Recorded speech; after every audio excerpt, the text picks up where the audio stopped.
Thank you. Good afternoon. I call to order this Committee of the Whole for Planning and Public Works on Monday, November 3rd. Just a quick announcement off the top, and council members do have copies of this flyer. The city is so excited about the overwhelming amount of community interest in supporting our neighbors with food security at this time. There is a flyer available on the city website and through the social media regarding how to support both the Renewal Food Bank and HopeLink. So please do check that out if you are interested. We have 7 items of business in today's committee meeting. Excuse me, we have 9 items of business. 6 council members are in attendance: Council President Kritzer, Council Vice President Forsyth, Councilmember Nueva Camina, Councilmember Fields, Councilmember Salahuddin, and myself, Councilmember Stewart. Kicking us off with our planning and community development items is Jeff Churchill. Welcome. Good afternoon, council members. Each year, council has the authority to index impact fees for inflation. Glenn Coyle is here today to brief council members on proposed impact fee changes in 2026 to account for inflation. Also, a representative from the Lake Washington School District is available online to answer any questions about school fees. Glenn. Good afternoon, council members. I am Glenn Coyle, Senior Planner. I just wanted to provide some context on impact fees for the community. Impact fees are one-time charges collected by the city from new commercial and residential developments to fund fire, park, school, and transportation facilities needed to accommodate growth. Impact fees are authorized in RMC 310. Indexing or updating Redmond's impact fees annually allows the rates to keep pace with inflation, to maintain the purchasing power of these impact fees, and to help provide the capital facilities necessary to serve growth in Redmond. RMC 310 establishes the indexes and procedures that the City Council may apply annually to index or update the city's Redmond's impact fees. The city also collects school impact fees on behalf of the Lake Washington School District by interlocal agreement. School impact fees, calculated by the Lake Washington School District, reflect a proportional share of the costs of school-related system improvements that are reasonably related to new development. So, for 2026, park impact fees will increase by 2.01%, transportation impact fees will increase by 0.85%, school impact fees for single-family homes will increase from $5,972 per unit to $7,277 per unit, and fees for multifamily units will increase from 0 to $170. Also to note, fire impact fees will not be indexed in 2026. Welcome to Zoom. If you are the meeting... Fire is updating its functional plan and in conjunction is conducting an impact fee rate study with proposed new fee schedule based on capital needs related to growth. Parks will also be working on a rate study in 2026 with a new schedule to be adopted for 2027. And lastly, transportation will be updated in its transportation facilities plan as part of the TMP update in 2026, which will necessitate an updated fee schedule for 2027. So, thank you. And we are asking that this item be placed on consent for December 2nd. December 2nd, not November 18th. I had November 18th. Which date is it? November 18th. I saw it on both. Either one would work, I believe. Okay, well, we'll see what the questions are and see if there's any additional work to take care of. Okay, thank you so much for the introduction. What are the questions from the council? Council Vice President Forsyth. Thank you. The single-family dwelling unit for schools is a pretty big increase from 5,000 to 7,000. Percentage-wise, that's pretty big. Does that take into account the, what is taken into account for that increase? And are we taking into account declining enrollment rates? I'm sorry, I'm looking up at the screen to see if Brian Buck, he is here from the Lake Washington School District. I think he can help answer that. Welcome, Brian. Hi, thank you. Yeah, so the key drivers really for the rate are the single family student generation rate, which increased from a 0.648 to 0.717. The multifamily generation rate also increased. The single family assessed value increased, so that in essence decreases the fee there, where the multifamily assessed value decrease, which is an increase for the fee. So it's primarily the student generation rates for single family.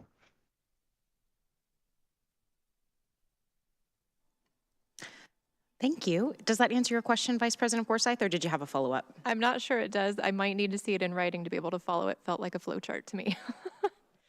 Okay, I think there is a link in our packet that goes to their documents as well. We'll go around in case anyone else has a question, other questions. I'll go ahead and chime in. Brian, thank you so much for being with us. I also had a question for our staff. How about the housing that is being developed in Redmond city limits, but is for students in the Bellevue School District? We currently have 4 cranes in the sky. Will we be collecting those fees on behalf of the Bellevue School District, or will Bellevue collect those and transmit them? I'm just curious about that neighborhood in particular. My understanding is Redmond does not have an interlocal agreement with Bellevue for school impact fees. Meaning we are not collecting school impact fees that the Bellevue School District could otherwise be benefiting from. Bellevue School District has not asked the city to collect impact fees on their behalf, so we do not collect them there. If Bellevue School District approached the city and asked the city to do that, that's something that we could do through an interlocal agreement. Okay, thank you. That does answer my question. Council President Kritzer.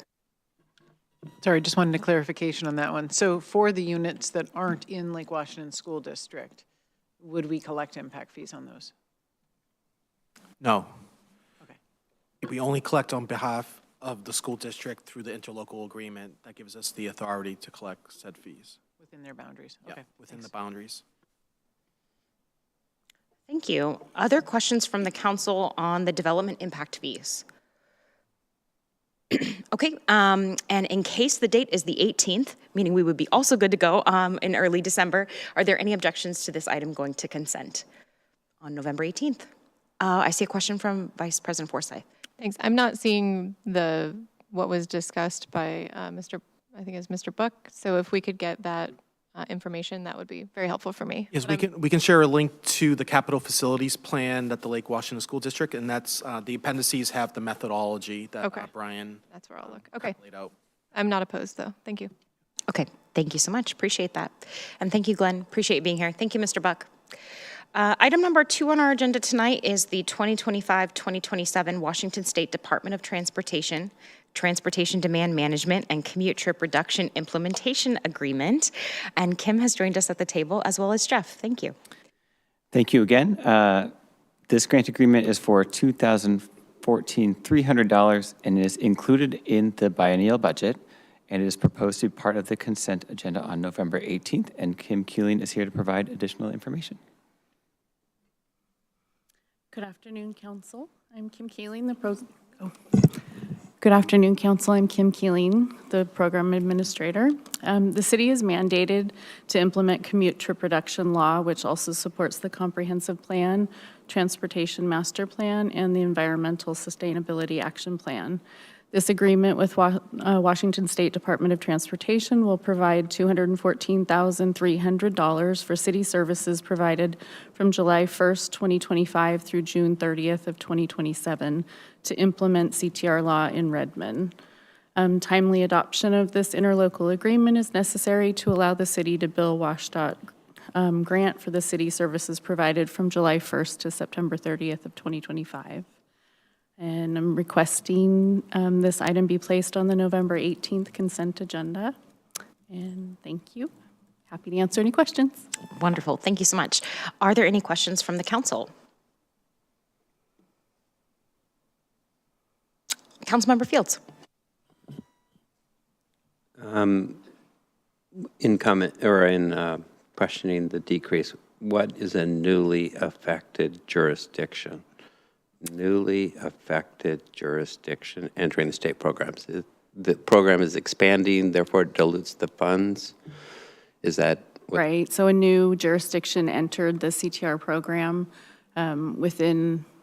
so all the state funding is divided amongst all of the affected jurisdictions, and then based on the number of sites each jurisdiction has determines how much funding you receive. And there's a base amount of funding that you receive for the first 5, and then after that, there's an amount applied to each site. And so this year, there was a jurisdiction that entered the program, which then decreased the funding because there was more jurisdictions in the pool. So whether the funding went up in total, that this dilution is because of one jurisdiction? One that I'm aware of, I don't know all of the jurisdictions, but I know there is one in the King County that came into the program as a new jurisdiction. It's also based on, the sites can fluctuate and the number of employers can fluctuate depending on, from year to year, depending on employers leaving the program or leaving the city. Oh, so there may be other, I mean, it's a 1/3 drop, so that's not insignificant. That's quite a bit. So I was just trying to understand, the program has grown in interest or popularity, but the overall total has not gone up enough to offset the new players. Correct. Got it. Interesting. Okay, great. Thanks. Thank you. Are there any other questions from the council? Seeing none, are there any objections to this item going to consent on November 18th? Okay, thank you so much, Kim. We appreciate it. Item number 3 on our agenda is award of a business license process, policy, and compliance evaluation and recommendation contract to Strategica Incorporated in the amount of $150,000. We are welcoming Philly Marsh to the table. Good afternoon, Council. This agenda item is for the approval of a consultant contract to conduct a business license process, policy, and compliance evaluation and recommendations.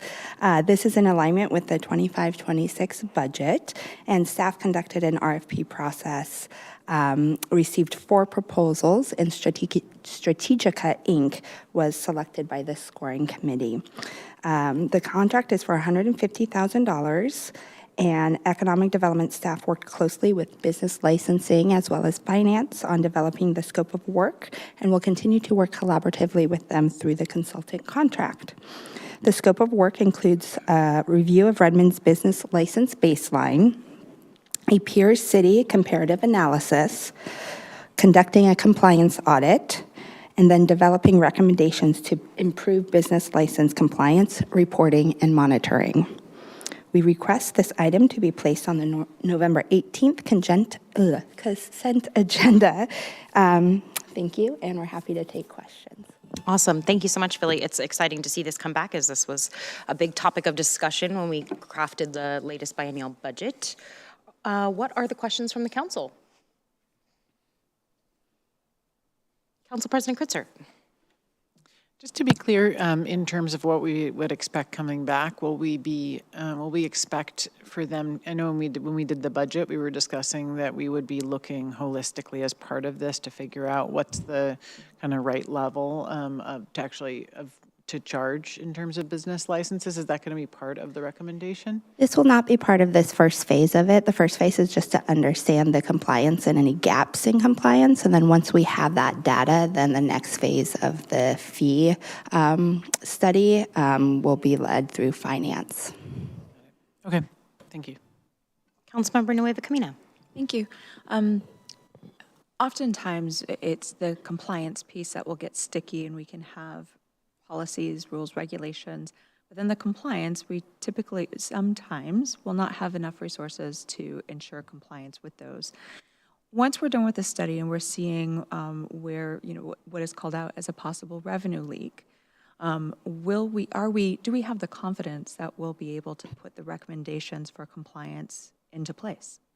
This scope of work has those recommendations. So those recommendations will be made to the city to then evaluate and see what's possible. Thank you. Council President Kritzer. Just one other question. I noticed that in terms of looking at different types of business licenses, one is short-term and vacation rentals, which which I know we're looking at passing some additional code around that. So would this would be kind of working to refine that further? Correct. Yeah, we kind of were running them in parallel. We wanted to make sure that we had something in place before the World Cup, but then also utilizing this study to just see if we had the right recipe, if there's anything else we learned from other jurisdictions, or the consultant to kind of have a phase 2 of that if needed. Okay, great. And if the chair will permit, I'll ask one other question. Can you just briefly share your expectations in terms of engagement outside of the city, since I think a lot of the steps are working internally? Outside of the city, as in outside of the city jurisdiction with other cities, or? In terms of kind of community Stakeholder, yeah.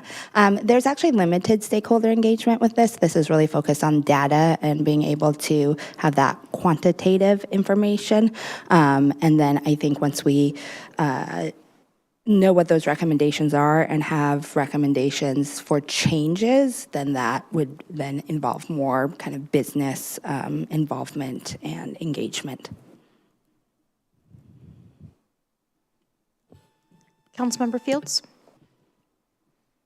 Yeah, I love these expressions, revenue leakage. Sounds like a hole in the bucket or something. Do we have any kind of preliminary estimates of what the revenue leakage amount is that we are hoping to plug up? We do not. Where this came is actually when we were doing the economic development strategic plan and using business license data and realizing that there might be some businesses missing from that. So that's what kind of clued us in and wanted to do this study to understand what that gap is, how big that gap is in terms of just number of businesses and the data we have on the businesses, but then that next step further in terms of what we may not have in terms of compliance and the associated revenue leakage of that.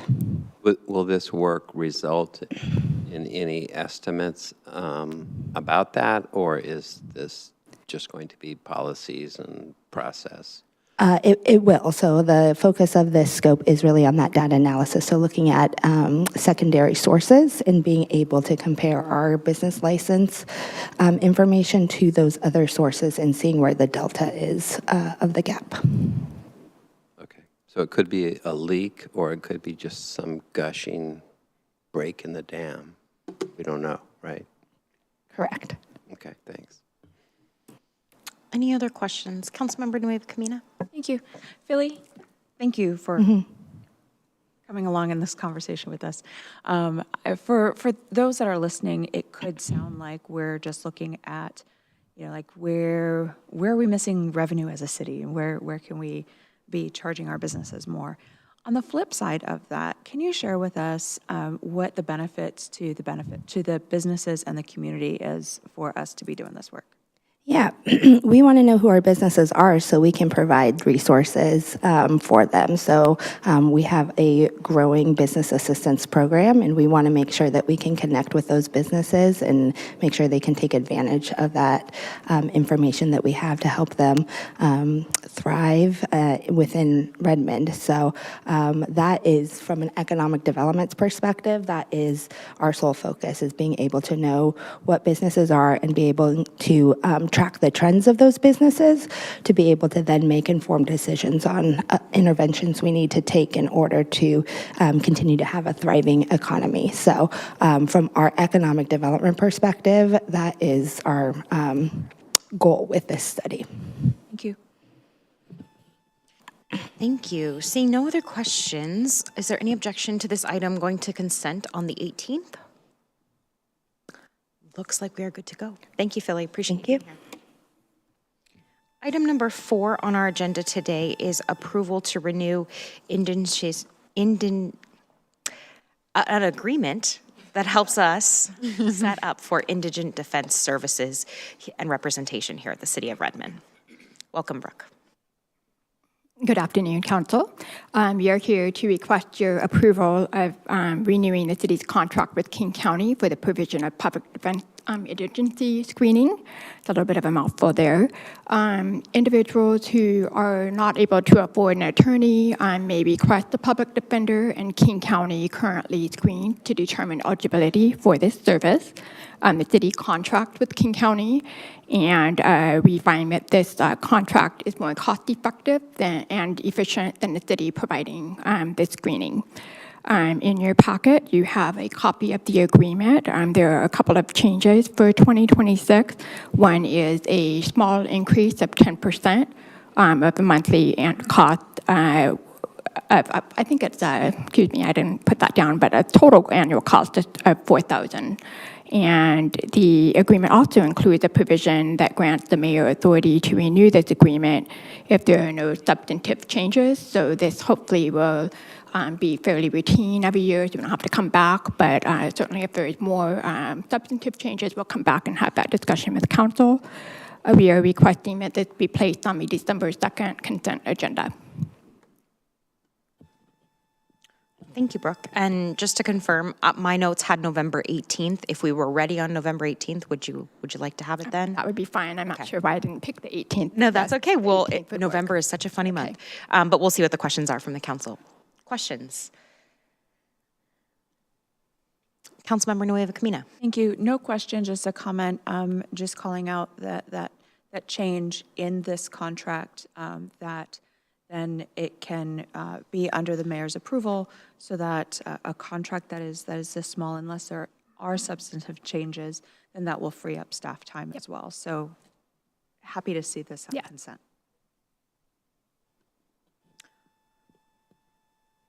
I'll just add one comment, Brooke. I'm in support of this agreement here today. I think actually this topic has been coming up quite a bit since we have the new ruling on the standards of service that we'll be working toward over the next few years. And there's, of course, going to be a lot of talk in Olympia about how to make those services whole. I don't think that the council has actually received any kind of briefing or memo. A memo would be perfect, an email would be perfect, but on what is the impact of the ruling in the city of Redmond, and how much does this contract need to grow in order for us to meet that standard over the coming years? So if council could receive that at some point in the next few weeks, I think that could be also really helpful. Okay, Thank you. definitely. And just to clarify, the number of clients seeking won't be impacted by the caseload standards, but I would say that we've seen a pretty consistent number of caseload, but I would definitely put that on the work plan to come back. Thank you. Appreciate that. Like I said, it could definitely be an email. Okay, thank you. Are there any objections to this item going to consent either on November 18th or December 2nd? Seeing none, we will have this back. Thank you so much. All right, and thank you, Jeff. Appreciate it. We are now transitioning to our public works items. Item number 5 on our agenda is approve final contract with Active Construction Incorporated and accept construction of the 156th Cycle Track project. Welcome to the table, Deputy Director Vanjie Garcia and Steve Gibbs. Welcome. Good evening, Council. It's 5 o'clock, so it's evening officially. So this is the final contract acceptance and acceptance of the project for the 156 cycle track. This action closes out the contract with Active Construction Incorporated.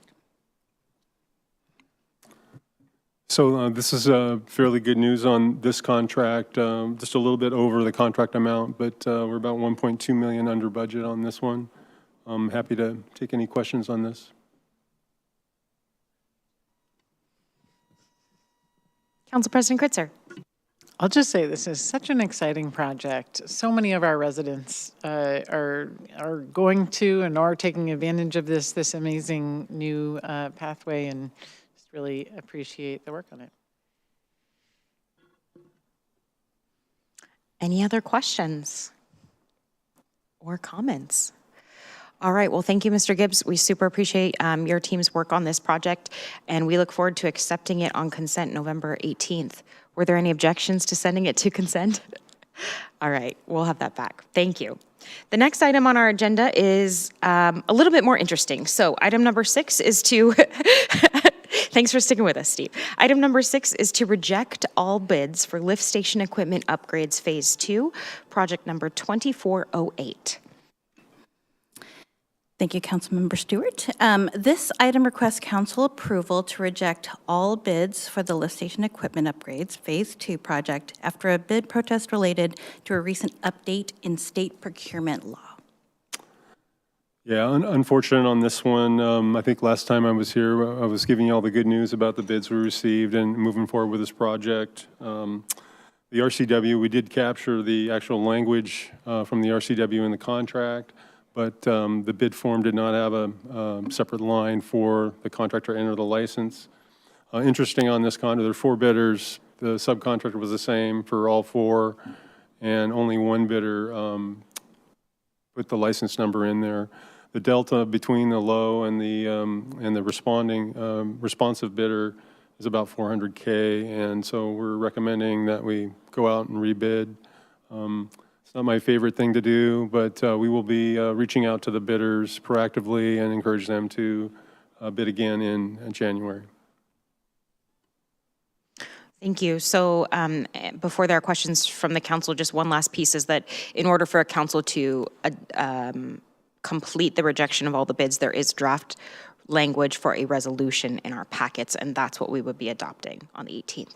The first question goes to Council Vice President Forsyth. And the forms have been updated? Yes. Great, thanks. Other questions? Councilmember Nueva Camina? Thank you.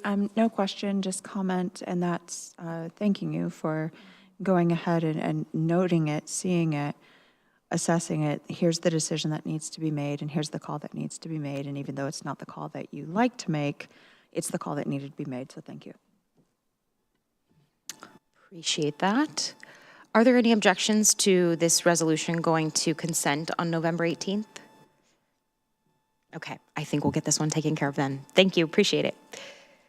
Item number 7 on our agenda tonight is to approve consultant agreement with David Evans and Associates Incorporated and accept Department of Commerce grant for the Idlewood Park parking lot expansion and frontage improvement projects. We're going back and forth and good and not so great. So this is a happy idea. So we're beginning design. So item is for approval of the consultant agreement to begin design and accept the Department of Commerce grant funding. Yes, thank you, Vanjie. The consultant agreement with David Evans is around $700,000. The Commerce grant's around $215,000. This project will basically rebuild the existing parking lot and then expand to provide additional capacity, also addressing drainage and ADA. And we're also going to basically construct a shared use path along East Lake Sammamish. There's a lot of cars are parking on the shoulder, and it's really creating kind of a safety issue with peds and bikes using the bike lane. And so that will be one way we can address that conflict, and those cars will now have to be using the new expanded parking lot. Great, thank you so much. Council Vice President Forsyth, you are quick on the draw tonight. I'm quick on the draw tonight. I want to get through these. Just thank you for this one. I'm really excited about this project. Always excited about ADA improvements and fixing those deficiencies. Personally, very excited about the cycle path and the shared use because that area is very dangerous, and I've experienced some close calls there. So just really excited about this project in general. Thank you. Council President Kritzer. Yeah, thank you so much. I was looking at the information included and trying to envision exactly where the expansion of the parking lot is going to happen. It's happening, I guess I don't have the image in front of us. I don't know if we can pull that up, but it's happening directly adjacent to the existing parking lot? Yeah, it would be to the south. If you may recall, there used to be a single-family home there years ago that we took out, and so we'll be expanding the south kind of in that area. Okay, and from the aerial map that was included, there's some trees there, but not a huge amount. I know we were just planting some further over with Green Redmond Day, so I assume we're going to go up to the line there, but there's like a couple in there, but will we do replanting on that? Yes, yeah, there'll be landscaping around the new parking area, but we will have to take out a few trees there to do that expansion. Okay. And then last question is, I noted, they noted just in terms of the potential environmental impacts, that it's not a wetland area, but it is close to our shorefront. So just wanted to ensure that all of the, it seems like in terms of the scope, that all the regular kind of precautions will be taken. And the new stormwater infrastructure will be wonderful for ensuring that we're cleaning the water that's going down to Lake Sammamish. Yes, we'll be getting all the permits, including going through a shoreline review. Great. Just got to make sure, I'm asking for those kokanee. So. No free passes on permits for the Capitol. Thanks. Thank you so much. Councilmember Fields. So there's quite a few homes, condos in that area. Is there, you anticipate any impacts during construction to the neighbors of Idlewood Park, and what outreach do we have planned to let them know what's going on? So we'll let those folks know of the upcoming construction. We'll have some signage up as well for park users and adjacent residents. The roadways that's feeding those apartment buildings there's a good amount of separation there. So I don't anticipate any direct impacts, but definitely noise. There might be some dust during construction. We're going to try and target construction in the summertime, and so definitely park users will be impacted a little bit. All right, and just one more piece of the story I wanted to add. This grant is actually the result of the city including this project on our legislative agenda a couple of years back, and we were very proud to be successful in that. Last week, the council adopted our legislative agenda for 2026, and you can find that at redmond.gov/council. It is linked there. All right. Councilmember Nueva Camina. Thank you. Of course, construction is going to be in the summertime. We've had some increase or changed bus routes in that same area. So there's some neighbors have experienced some shifts. Will we be putting together a communication plan to let folks know, hey, this is coming, heads up? Yeah, absolutely. Working with communications, we'll go through our kind of standard kind of a postcard to give a heads up and then get more detail as the design is developed. Great, thank you. Yeah, I would just add that we get more detailed about the communication plan around 70% of the design. So since we're just starting design, we haven't gotten there yet. Council President Kritzer. I'll just say, I'm hopeful that the neighbors will ultimately appreciate that there are fewer people parking on their streets as well. And I think for everyone being able to visit this park, I know most people I know in the summer just assume they can't even park in the main parking lot when they go there because it's so overused. But I think this is going to be a great expansion, and appreciate our state legislature for supporting this project. Wonderful. Are there any other questions? Okay, is there any objection to this item going to consent on November 18th? Okay, seeing none, we'll have that back in just a couple weeks. Appreciate it. Item number 8 on our agenda is award construction contract with Earthworks Solutions LLC of Auburn, Washington, and approve consultant services agreement supplement 1 with Consor Incorporated for the pavement management Northeast 24th Street project from West Lake Sammamish to 172nd Avenue Northeast. Please tell us about this project. This is a very long title. If we talked about it, how we put it in the memo, but this item requests approval to move this project forward into construction and consultant support during construction. The parent low bidder was disqualified, and we are requesting award to the next lowest responsible bidder. Yes, that would be Earthwork Solutions for it's about $6.3 million, and then the supplement with the consultant for about $380,000. This project is fairly challenging work in the roadway. It's a complex utility replacement, water, sewer, and storm. The trenching, dewatering, shoring, and the conflicts of the existing utilities are significant. And the staff believe that the disqualified bidder just did not demonstrate experience in that type of work. Mainly apartment buildings is what was in their package. And the second low definitely has done this type of work before, and so that is why staff is recommending award to Earthwork Solutions.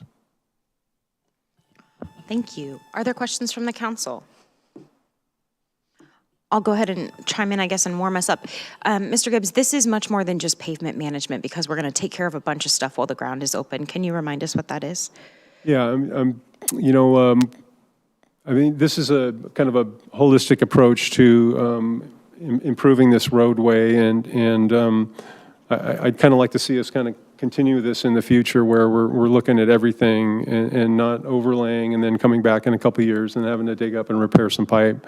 And so we worked with the maintenance and operations group and evaluated the existing pipe in the area, and so there'll be a significant amount of water main, basically AC water main. And then we also looked at storm and sewer, and we're repairing or replacing what staff is recommending. And then we'll come in and also do the curb gutter, sidewalk, ADA ramps, and then come in and do the final paving and overlay. Great, thank you so much. Council Vice President Forsyth. Thank you. Just looking at this, it seems like we're kind of also trying to future-proof a little bit, and my East Trail brain kind of kicks in, and I know we have a lot of conduit there for future-proofing. Are there any other future-proofing elements to this project? As far as like putting in like empty conduits for the future, we've taken a look at that. I don't believe that like the dry utilities, which we would call like fiber and communications, we've communicated with them. They'll be a part of our design process. But at this time, I'm not aware of any replacements that they may have, but they'll have opportunities. We meet with them monthly and go over these projects, and if they have anything, we'll get it into the scope. Great, thanks. Councilmember Fields. Well, I got two questions. One, I get what you're doing, totally appreciate it. Mostly just curious about, is there a critical potential failure of the infrastructure underground, or is this just mostly an opportunity to update it? I believe in the recent past, we've had several breaks in the water main, and that's what kind of started us focusing on that. And whenever this is a fairly steep roadway, and whenever you get those water lines breaking, it's a wave of destruction. So there is unintended. Yeah. So there is an urgency about this. Yes. The other question, and it has nothing to do with the project necessarily, but when you use the word disqualified on a vendor, do you mean not selected, or do they actually not qualify? Because there's, we've had this discussion in the past where we have the lowest bidder, but they may not be the best bidder. Yeah. That's different than being unqualified or disqualified. The correct contract term would be non-responsible. Okay. I think I like that, because disqualified sounds like they did something wrong. They just didn't meet the criteria selection. Thanks. Thank you. Are there other questions from the council? Yet another project that the neighbors will ultimately be thrilled with when that repaving is complete.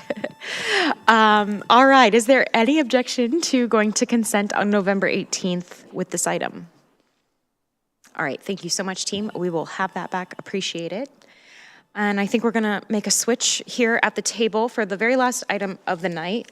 While Deputy Director Chris Stenger makes his way to the table, I'll introduce item number 9, which is a resolution to establish additional sewer connection charges for Redmond Town Center area sewer improvements. Welcome, Chris. Thank you, Councilmember Stewart, and good evening, council members. As introduced, I'm Chris Stenger, Deputy Director of Utilities Environmental Programs, and I am joined today by Jeff Thompson, Senior Engineer for the Utilities, who will be available to answer questions. So we are here to present a resolution to establish additional sewer connection charges, or ACCs, for properties within the Redmond Town Center development area. These charges are designed to support sewer system improvements needed to accommodate the anticipated growth outlined in the Redmond 2050 Comprehensive Plan. To support this growth, the city will undertake critical upgrades, including improvements to Lift Station 17 and associated sewer mains.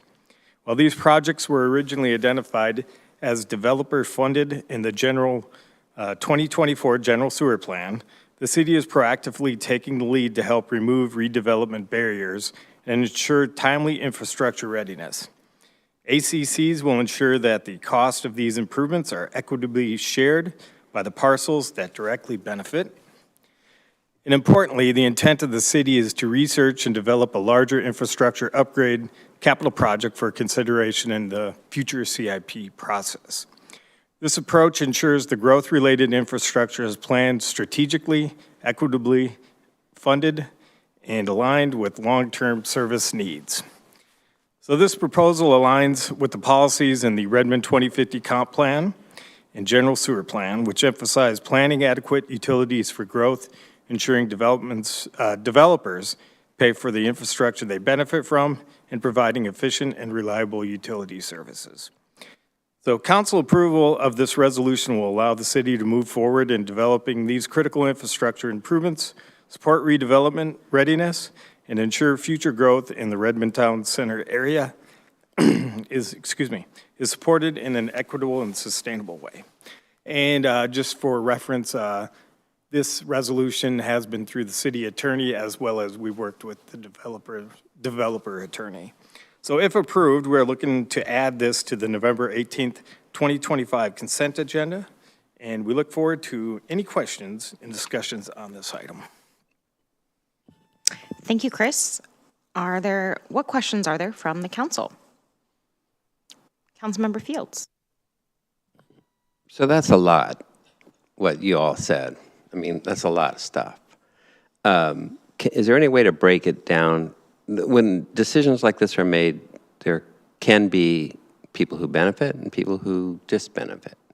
Can you break this down for us to say, because it's a change, who is surprised here? Which of these property owners are thinking, wow, what happened to us? Why do we have to pay for it? Is there any of that you can share with us? So some of you might remember we did this in the Marymore area in 2018 when that was redeveloped to benefit the Sound Transit. And all the information, or we hear back from developers, they don't like to build the offsite improvements and they would prefer impact fee. Well, we can't do impact fees as part of a utility. We can't do impact fees. So the way we would do that is through additional connection charges. So instead of the developer, the first one in this case, would have had to build $20-some million worth of improvements, and then they could have applied for a reimbursement agreement. As other developers came in, they could have paid their fair share to the original developer. So in this case, the city is agreeing to front the money, and as they come in, the costs have been proportionate on just the pipes that each parcel uses to convey their sewage, and it's basically shared equitably to where the pipes they use, and if it goes through the lift station, and this is a fair way for the developers to basically pay an impact fee for these improvements. So we're fronting the investment, the developer. The other scenario would be the developer fronts the investment and then gets a return at some point over time. We're fronting that investment and we'll get some return over time. Yeah, and then we will get the money as developers come in. So the resolution outlines triggers that would cause the developer that's coming in to pay that additional connection charge. It also outlines what's not triggered. We work with the main Redmond Town Center folks so they could maintain their retail and then maybe make some tenant improvements that would not trigger it, and then the triggers would wait until they actually redevelop the site. Got it. You know what? I appreciate you putting that in plainer language, and it does make sense. So thank you. Okay. Thank you. Council President Kritzer and then Councilmember Nueva Camina. So when I imagine the projects that they would be paying back from are future or upcoming public works projects to be able to put this infrastructure in. So when we do the budget for those projects, we'll use these charges as part of the basis for looking at the kind of revenue model for paying for those. How does the kind of money flow in? Are we also, especially since we just recently approved the development agreement for a good chunk of that area, at what point does it count as developed, or that, I see there's like a 50% and then another 50%. Will we expect that kind of as we're building it, that we'll be getting some of that back, or what's the gap projected? Well, it's difficult to try and set up when revenue would come in from those. If we have information that, hey, this is going to be like we do know that, is it this similar, is it November, or did it already, the Redmond Town Center development agreement come in? So We have already approved it. Okay, so we have maybe some information there to say when revenue might come in for, that's just for a few parcels.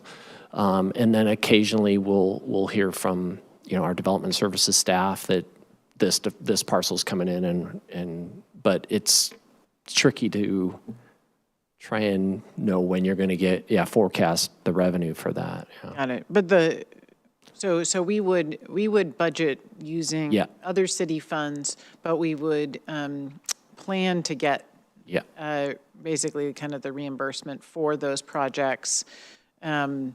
Based on the potential for those sites. And we also, there's an interest that accrues for the developer as starting, I think, the first of the year, interest would start accruing, and it's like at 4.2 or something. We get that from finance. Thank you. Councilmember Nueva Camina. Thank you. Along the lines of Councilmember Fields, about is it going to be equitable? Mine is more of, do they know it's coming? Yeah, we worked with communications to do some outreach, and we came up with office hours where I was logged in and people could dial in. And we had, I think, 4 or 5. The main folks were the main Redmond Town Center folks, because they were preparing their developer agreement and they wanted to make sure they weren't going to get hit with some large charges before they were really ready to develop. The other one was the holiday, or the hotel, and it was the manager, and she was just she got the card in the mail and thought she would dial in, so that's who we heard from. And I ask because I think it's important, especially at this stage with our city, and we've got all of this development that is going on, that we're participating in our partnerships and doing our due diligence of like, hey, communicating things out and working cooperatively. So thank you. Yeah. Thank you so much. Jeff, you mentioned something that was news to me, actually, and it probably because it predates me on the council, but you mentioned that the city actually has done a similar model to this before in the Marymore area. Could you share in broad strokes how that went? Was the results achieved as it was intended then and as is intended now for this part of town? Yeah, I don't get involved much with the development, but parcels have developed. I don't know. I'm assuming they have paid their additional connection charge. We do have that in the GIS, so it's easy to look up and say, hey, this parcel has to pay an additional connection charge. So. Okay, thank you. Additional questions from the council? Councilmember Fields? Was this a proposal to us by the developer, or is this just something that, as we thought about it, this was based on your answer to council members, whoever it was, about, the history of it? Yeah, we tried to get in front of this one. We knew that it was a large amount of money for the first developer to have to front all that money. And also the developers like us fronting the money and them paying their fair share. So I think it's a win for the developer in this aspect. I mean, obviously they would prefer that we pay for all of it, but anyway. Thank you. Thank you. I see this proposal as one that is meeting the development community's needs where it is. We've been talking earlier tonight about our economic development goals, and this certainly would be in favor of all of that too. Councilperson Kritzer. Just one last comment is that in that area, as we've discussed the potential development of that area, we've gotten community feedback asking, is there enough infrastructure to support all this type of development? And I think this is an answer to that, is to say, we'll make sure there's the infrastructure. Yeah. And then we'll also make sure that we get the compensation for that. Yep. So I appreciate it. Appreciate that. Okay, are there any objections to this item going to consent on the 18th? All right, not seeing any. Really appreciate you, Jeff and Chris. Thank you so much for being with us. And that concludes our agenda for this evening. We are adjourned. Thank you. And you're clear.